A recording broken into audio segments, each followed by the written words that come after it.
Metro Publishing presents Class of 37, written by Hester Barron and Claire Langhamer, and read by Bea Holland. Prologue. A 12-year-old girl chews the end of her pen, deep in thought.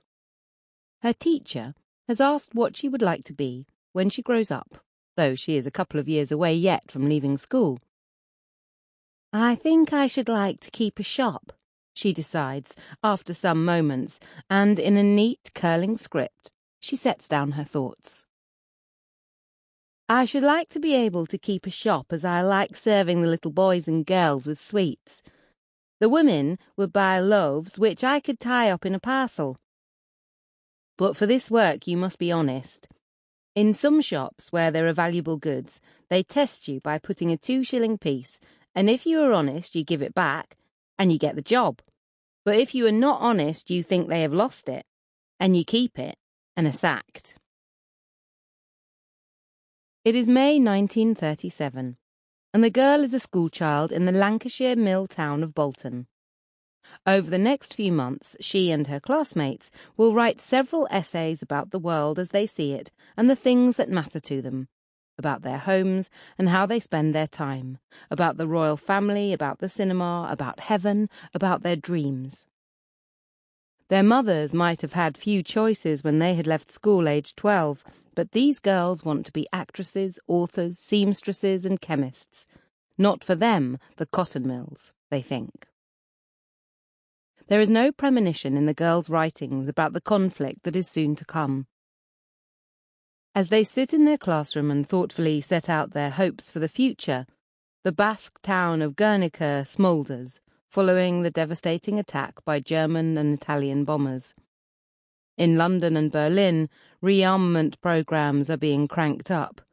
In Whitehall, mandarins are quietly making plans for the evacuation of children out of British cities should terrifying predictions of mass aerial bombardment come to pass. By the end of the year, Japan and China will already be at war. The classmates will grow into young women against the backdrop of war. They will conduct their first courtships in blacked-out streets and grieve for boyfriends and brothers conscripted abroad.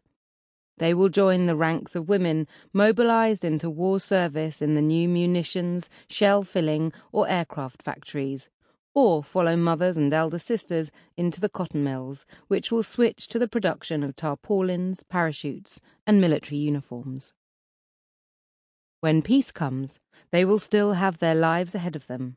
The eldest of them, born before all women had the vote, will come of age in time to cast her own vote in the political earthquake that will be the election of 1945. Most will marry and have children, and will find their experience of family life fundamentally shaped by the new National Health Service, by near full employment, and by the proliferation of consumer goods.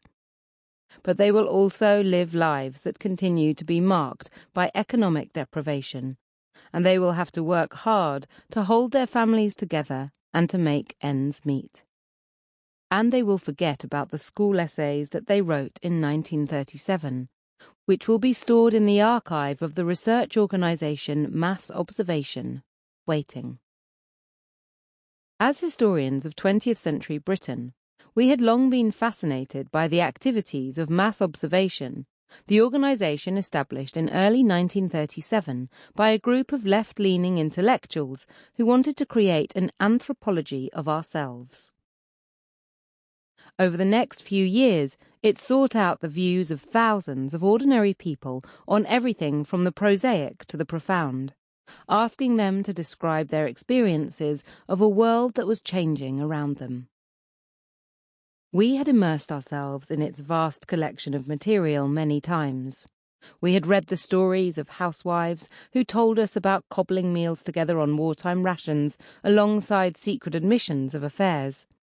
We had read young workers' descriptions of their dreams of the night before, or their opinions of radio shows and cinema releases, and the thoughts of retired men and women who reflected on the war, politics, and the future, but also described the ornaments on their mantelpiece and the reasons for their choice of wallpaper. But despite the variety... Sample complete. Ready to continue?